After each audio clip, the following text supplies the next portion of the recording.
wala pang ano, ba't walang target participant? Actually, hindi ko siya na-update. Pero target participants sa Update ko to ngayon.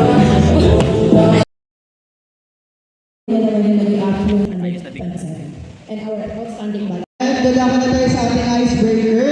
Isang bagsak lang, isang bagsak. Heart kayo, heart. Seconds para mag-usap po. At hindi na lang ako.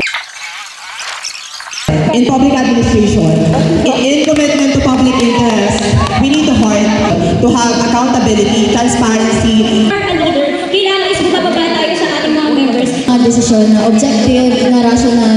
So hindi natin pwedeng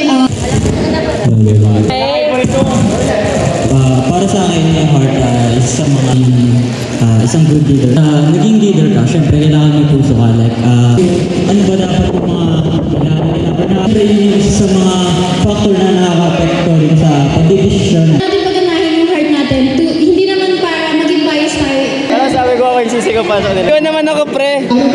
Kasi sa mind ako eh. Talaga yung lahat na ako sa utak eh. Kahit ako din, nasabi ko. Sabi ko parang logi ah.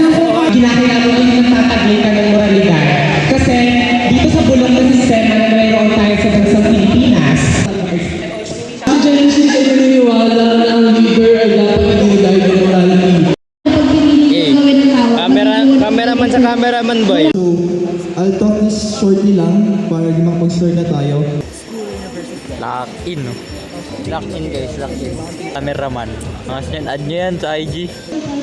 Marami sa grade 11 and grade 12 students natin is undecided pa kung ano yung magiging course nila. Mga nag-excel sa kanilang career, tsaka mga professionals. So target date natin is early January. May isip nilang, ay, naging ko pala. So, Share muna ako. Wala pa yung ating vlogger. Sa ibang school. Wala daw feminine yung mga niya, puro masculine. Sabihin niya na masculine. Ano pre? Good. Tapos na kami, guys.